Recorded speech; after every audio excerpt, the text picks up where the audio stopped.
This is your day to shine, and mine too.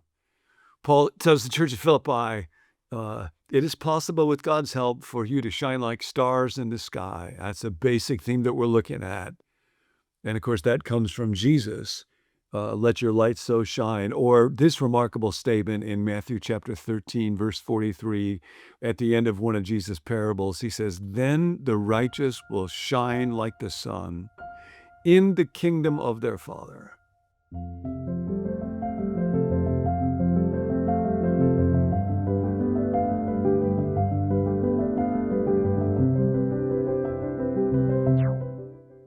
We want to shine. We want to be stars, but we'll often run that race in the wrong way. I'll come back to that thought. Jesus says the way that we do it is by living in the kingdom of the Father. It's actually through surrender.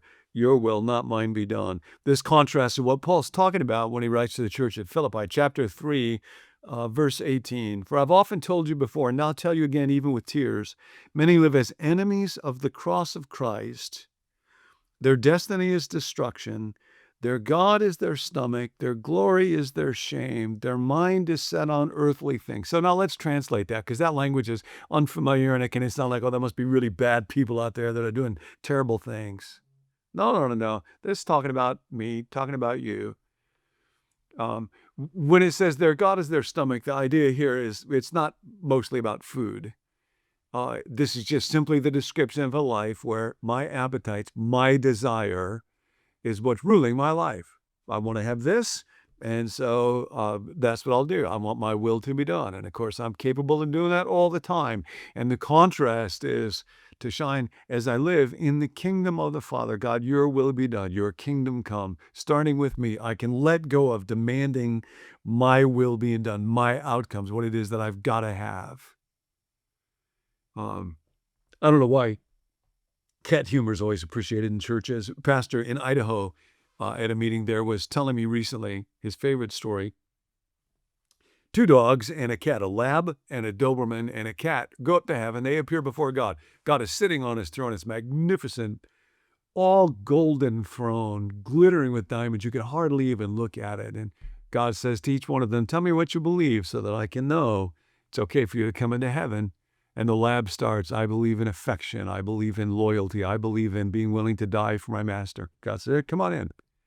Says to the Doberman, what do you believe? I believe in discipline. I believe in training. I believe in being willing to die for my master. God says, all right, come on in. God says to the cat, what do you believe? And the cat says, I believe you're sitting in my chair. I like that story. And of course, that's someone whose God is their stomach. God, I don't trust you. I believe you're sitting in my chair. I believe that I will sit on the throne. This is the form that sin always takes, way back to the 3rd chapter of Genesis when the serpent's talking to Eve. Did God really say, can't eat from any tree? Can you really trust God? I think he's sitting in your chair. Now, in Philippi, this image of sitting in the wrong chair was actually a big deal. Because a lot of the desire that was present in Rome, as it is in our day and in Philippi, which was a Roman colony, was the desire for status, for elevation. I want to be king. I want to make myself shine. I want to be the star. And interestingly, one of the ways that this got expressed, and now Jesus is going to have to counter this, he's going to have us shine in a different way. One of the ways this got expressed was precisely through where you would get to sit. So this is Joseph Hellerman's book, Reconstructing Honor in Roman Philippi. And he talks about how seating at public events was structured very carefully to reinforce who's got lots of status and who's got no status. In our day, generally, if you go to a concert or a game or something, you can buy good seats if you got enough money. But in that day, it wasn't even a matter of money. It was a matter of social standing, of honor, of status. And seating reminded everybody of where you stand in this world. The orchestra was reserved for the Senate. Those were the people in the highest status. You might notice, even in our day, sometimes if you're going to a theatrical event, you might get orchestra tickets. But of course, the orchestra itself doesn't sit there. They're in the orchestra pit. Well, this goes back to the Greco-Roman world, orchestra was a word for the dancing section, and it's where the Greek chorus would be. And if you were the highest status, you got to sit there. That's why we still have those kind of tickets. The orchestra was reserved for the Senate. A rigid system segregated persons into distinct groups: senators, equestrians, urban citizen commoners, non-citizens, women, and slaves.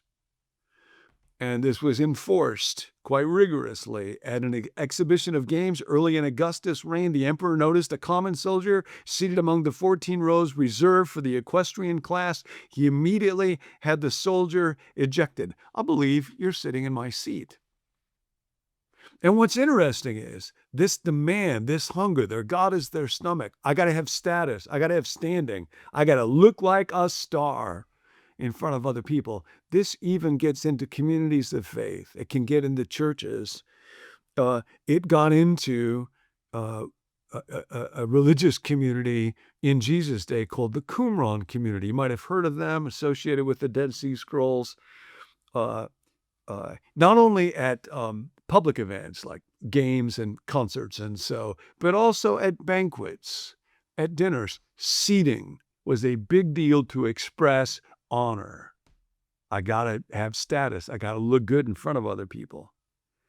So interestingly enough, even in the Qumran community, they seated themselves strictly at mealtime according to social status. Now, the attributes and qualities that contributed to a person's honor were conceived real differently there than they were in Rome. But that same preoccupation with status, what do people think of me, was present. So here's part of their rule. Each man shall sit in his place, the priest shall sit first, and the elders second, and all the rest of the people according to their rank. No man shall interrupt a companion before his speech has ended, nor speak before a man of higher rank. Each man shall speak in his turn. All of this now is background context for a story that you may well have heard of that reflects this reality. I think you might be sitting in my seat. Mark chapter 10, James and John, the sons of Zebedee, came to him. Teacher, they said, we want you to do for us whatever we ask. We'd like a blank check without telling you what it is. Jesus wisely says, what do you want me to do for you? They replied, let one of us sit at your right and the other at your left in your glory. Now, this reflects just this universal principle in the ancient world, still gets expressed in different ways in our world. Seats, all kinds of things indicate my honor, my status, and my God is my stomach. I want to look good. I want my desires to be gratified. I want my will to be done. I believe you're sitting in my seat. Jesus says, you don't know what you're asking. Can you drink the cup that I drink or be baptized with the baptism that I'm baptized with? We can, they say. Jesus says, no, he's running a different race. When the 10 heard about this, it says, they became indignant with James and John. I believe you're sitting in my seat. Now, here's the new race that Jesus is calling us to run. The Latin phrase, apparently, I don't know Latin, but the Latin phrase for the way that Rome and Greece and Philippi in the ancient world was structured was called the cursus honorum, the course of honors. And so there'd be a series of titles or offices, even if you were a slave in your little group, where you'd want to climb that ladder. That's what it was about. Jesus brings what might in Latin be called or have been called the cursus servus, the course of serving, the way of serving. And the way that we shine is the opposite of the way that it looks in this world. It's not to become a star as our world thinks of a star. It's not about celebrity. It's not about fame. It's not about money. It's not about reputation. All of those things we're invited to let go of. I'm invited to let go of because it can sneak even into the church. It can sneak deeply into my heart, and let go of that and simply seek to serve. And that's Philippians 2, Jesus being in very nature God. Now that's the top title that you can get. Precisely because he was God, took on the very nature of a servant.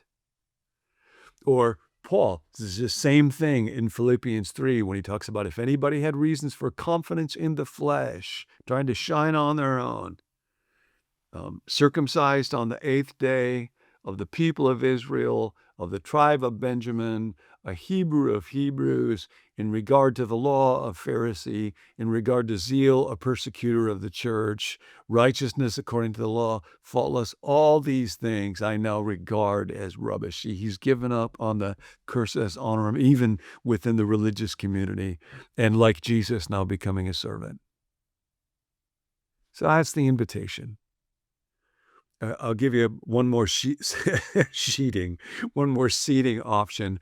Revelation chapter 3, I think it's verse 21, where Jesus says, to the one who is victorious, and there the idea of being victorious is you just keep going, you just don't quit, you just persevere, you just endure. I will give the right to sit with me on my throne, just as I was victorious and I sat with my Father on his throne. Now, what does it mean to sit on Jesus' throne? It means to partner together with Jesus in work that is good and noble and delights the heart of God. And we're invited to do that now as we shine like the sun in the kingdom of our Father. You can do that. Just look for any way to serve today. I have a friend, and one of the things that he has begun to do now is he has found out he loves art, and he's quite energized by artistry, and he loves baking. And so he decorates cakes that go to children who are at risk or under-resourced, just as an expression of love. It can be as simple as that. Just through this day, I let go of my need for honor as the world describes it. Excuse me. I believe you're sitting in my seat. This is our day to shine. Hey, thanks for joining us here at Become New. My name's Tim. I'm a part of the team. This is my dog. We hope you know that these are more than just videos to watch every weekday, but it's actually a community that you can be part of. Here at Become New, we distribute 10-minute teachings every weekday to help ourselves and others grow spiritually one day at a time. So we hope you'll tune in for those, but we also hope that you'll participate, chime in the comments, reach out to us. All of our contact info is in the show notes. And we really believe at Become New that there is no problem in human life that apprenticeship to Jesus cannot solve. We didn't come up with that phrase, that's from Dallas Willard, but it's at the heart of everything we believe and do, and we hope that these teachings help you become a better apprentice to Jesus. When I was thinking about the teaching today, especially that line, "Excuse me, you're sitting in my seat," honestly, all I could think about were my kids, because when I take them to school every day, they are fighting over who gets to sit in the front. And so I'm definitely gonna have my kids listen to this episode. But more close to home, I was just thinking about my own desire to be recognized, to be seen as important. And so I'm going to be spending time looking for opportunities today to let someone else go first, to let someone else have the recognition, to take the back seat, so to speak. What was your insight and takeaway from today? What was God speaking to you? Share it in the comments. We'd love to hear from you. Thanks for tuning in.